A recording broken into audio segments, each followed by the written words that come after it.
daughter are you, my mistress? Is there lodging in your father's house? I am the daughter of Bethuel. ዛሬ በዳሰሳችን የምንመለከተው ከብሉይ ኪዳን ታሪኮች መካከል እጅግ ማራኪ የሆነውን የኦሪት ዘፍጥረት ምዕራፍ 24 ነው። ይህ ታሪክ ሁለት ሰዎች እንዴት እንደሚገናኙ የሚያሳይ ተራ የፍቅር ታሪክ ብቻ ነው ብላችሁ እንዳታስቡ። ይልቁኑ የመሲሁ መምጣት ተስፋ በአንድ ታማኝ አገልጋይ ጉዞ ላይ የተመሰረተበት እጅግ ከፍተኛ ዋጋ ያለው ታሪካዊ ተልእኮ ነው። አገልጋዩ እግዚአብሔርን በማመን እስከ ትንሽ ዝርዝር ጉዳዮች ድረስ መለኮታዊ መሪነትን እንዴት እንዳገኘ የሚያሳይ በእውነትም አስደናቂ መንፈሳዊ ጉዞ ነው። 140 አዎ ልክ ሰምታችኋል። 140 ይህ እጅግ አስገራሚ ቁጥር የአብርሃም ግምታዊ ዕድሜ ነው። አስቡት እንግዲህ በዚህ ጊዜ ልጁ ይስሐቅ የ40 ዓመት ጎልማሳ ሆኗል። ሁኔታው እጅግ በጣም አጣዳፊ ነው። ምክንያቱም አብርሃም በሕይወት እያለ ለልጁ ሚስት እንዲያገኝለት በእጅጉ ይፈልጋል። ጊዜው የረዘመ በሄደ ቁጥር የይስሐቅን የትዳር ጉዳይ የመፍታት ኃላፊነት ለአብርሃም የሞት ሽረት ጉዳይ እየሆነ መምጣቱ አልቀረ። ታዲያ እዚህ ላይ ዋናው ጥያቄ ምንድነው? አብርሃም ለምን በአካባቢው ካሉ ሴቶች ለልጁ አልመረጠም? ነገሩ እንዲህ ነው። በከነዓን ምድር የነበሩት ሴቶች በስነ ምግባር ውድቀትና በጣዖት አምልኮ የተሞሉ ነበሩ። አብርሃም ይህንን የሞራል ውድቀት በገዛ ዓይኑ ስላየ ይስሐቅ የከነዓንን ሴት ቢያገባ መጨረሻው ጥፋት እንደሚሆንበት ጠንቅቆ ያውቅ ነበር። በሌላ በኩል ደግሞ ወደ ኋላ በካራን የሚገኙት የአብርሃም ዘመዶች አሉ። አብርሃም የመንፈሳዊ አንድነትን ወሳኝነት ስላወቀ ልጁ ከገዛ ዘመዶቹ መካከል ሚስት እንዲያገባ ጥብቅ ውሳኔ ላይ ደረሰ። በመሆኑም በመንፈሳዊ ሕይወት አንድ መሆን ለትዳር ስኬት ቀዳሚው መሰረት መሆኑን በሚገባ አሳይቶናል። በዚህ መሃል አንድ በጣም የሚያስገርም ጥንታዊ ባህል እናገኛለን። አብርሃም ለዋና አገልጋዩ ይህንን ታላቅ ኃላፊነት ሲሰጠው እጅግ ጥብቅ በሆነ መሐላ ነው። ይህ መሐላ ከጭን በታች እጅን በማድረግ የሚፈጸም ጥንታዊ ሥርዓት ነው። ምናልባት ለኛ እንግዳ ሊሆን ይችላል፣ ግን ያኔ ይህ አድራጎት እጅግ ታላቅ የሆነን ቃል ኪዳን የሚያመለክት ነበር። ከመሐላው ቅድመ ሁኔታዎች አንዱ ደግሞ ይስሐቅ በምንም አይነት ሁኔታ ወደዚያ ወደ ጣዖት አምልኮ ምድር ወደ ካራን እንዳይመለስ የሚከለክል ነው። አብርሃም እርሱ ካለፈበት የጣዖት አምልኮ ጨለማ ልጁን መጠበቅ ፈልጎ ነበር። አገልጋዩም ይህንን ቃል ከገባ በኋላ ወደ አራምና ሐራይም የበርካታ ሳምንታት ረጃጅም ጉዞ ጀመረ። ብቻውን ግን አልነበረም። ተለያዩ ውድ ስጦታዎችና ሀብቶችን የጫኑ ግመሎችን አስከትሎ ነበር። ይህ ጉዞ ለሙሽራይቱ የሚሆን ብቻ ይዞ መሄድ አይደለም። በእጁ ላይ የሰውን ልጅ የመዳን ተስፋና መላውን ታሪክ ተሸክሞ የሚጓዝበት እጅግ ከባድ ኃላፊነት ነበር እንጂ። እናም አገልጋዩ መድረሻው ሲደርስ ከከተማው ውጭ ባለው የውሃ ጉድጓድ አጠገብ ቆመ። እዚህ ላይ ያቀረበው ጸሎት እውነት ለመናገር በጣም አስገራሚ ነው።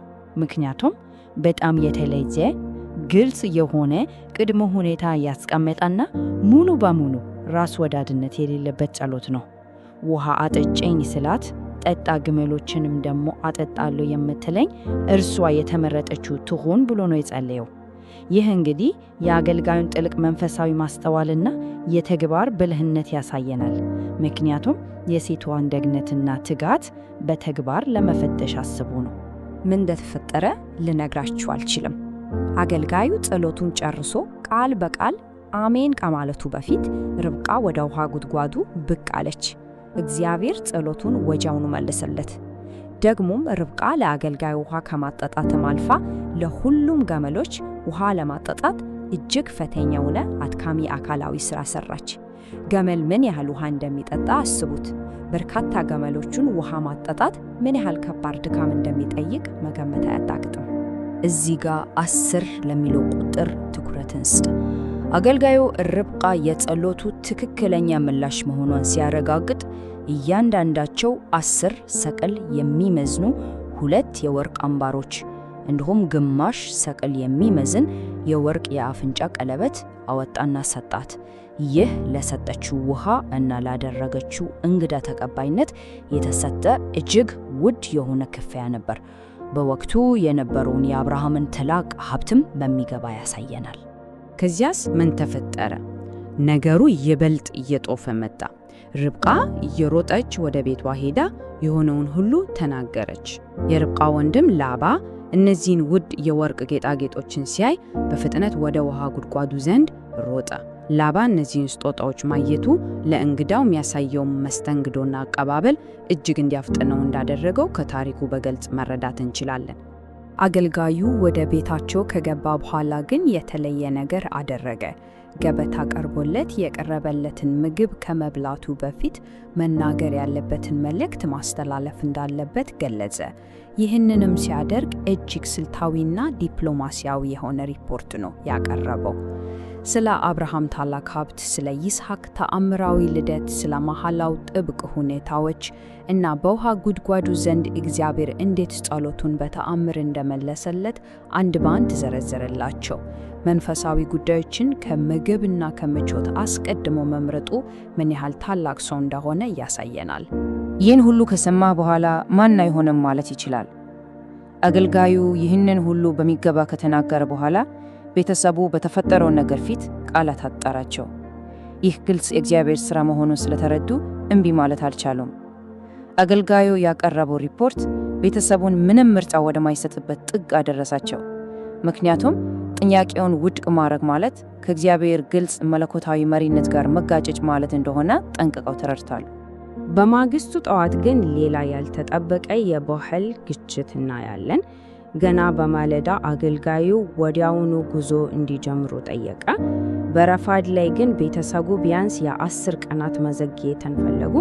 ነገሩ ውዝግብ ሲፈጠር በቀጥር ላይ ውሳኔውን ለርብቃ ተወላት እና እዚህ ላይ ርብቃ ታሪካዊ ውሳኔ ትወስናለች። የራሷን ነጻ ፍቃድ በመጠቀም ወዲያውኑ ለመሄድ ወሰነች። ይህ የርብቃ ወሳኝና ነጻ ምርጫ ታሪኩን ወደ ላቀ ደረጃ አሸጋገረው። ርብቃ ጉዞዋን ስትጀምር ቤተሰቦቿ እጅግ ታላቅ የሆነ ምርቃት መረቋት። እህታችን ሆይ አንቺ የብዙ ሺህ እልፍ እናት ሁኚ፣ ዘርሽም የጠላቶቹን ደጅ ይውረስ አሏት። ይህ በነገራችን ላይ በብሉይ ኪዳን የተለመደ ምርቃት ብቻ አልነበረም። ቆይቶ የአንድን ሙሉ ብሔር የወደፊት ዕጣ ፈንታ የቀረጸ ታላቅ ትንቢታዊ ቃል ሆኖ እናገኘዋለን።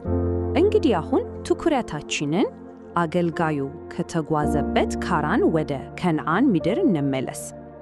አገልጋዩ ርብቃና ሌሎችም አብሯቸው የነበሩት ሰዎች ይስሐቅ ወዳለበት ቢኤር ላሃይ ሮኢ ወደ ተባለው የውሃ ጉድጓድ ደረሱ።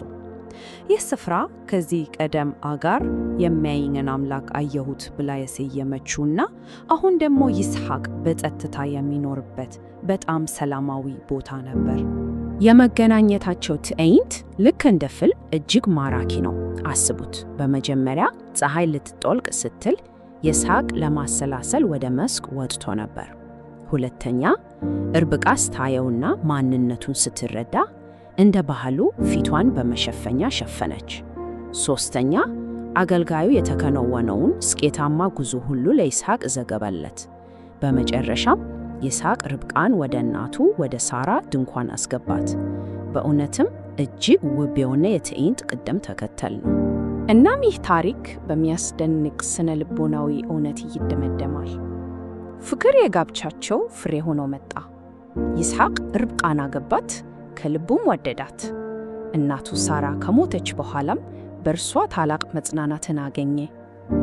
ይህ የሚያሳየን በመለኮታዊ መንገድ የተመሰረተ ጋብቻ እንዴት ጥልቅ የሆነ ስሜታዊ ፈውስና ፍቅርን ይዞ እንደሚመጣ ነው። በመጨረሻም ይህንን አነቃቂ ጥያቄ እያሰብን ብንለያይ ደስ ይለኛል። የአንድ አገልጋይ ተራ የሚመስል ታዛዥነት እና የጸሎት ጉዞ የታሪክን አቅጣጫ እና የመሲሁን የትውልድ ታሪክ እንዴት ሊቀርጽ ቻለ? ይህ ታሪክ ተራ የሰዎች የፍቅር ታሪክ ብቻ ሳይሆን መንፈስ ቅዱስ ለክርስቶስ ሙሽራን እንዴት እንደሚያዘጋጅ ሚያሳይ ጥልቅ መንፈሳዊ ምሳሌያዊ ትርጉም አለው። የእምነት እርምጃዎች የሚያመጡት ዘላቂ ውጤት ምን ያህል ታላቅ እንደሆነ እያሰብን የዛሬውን ማብራሪያ እዚህ ላይ እናጠናቅቃለን።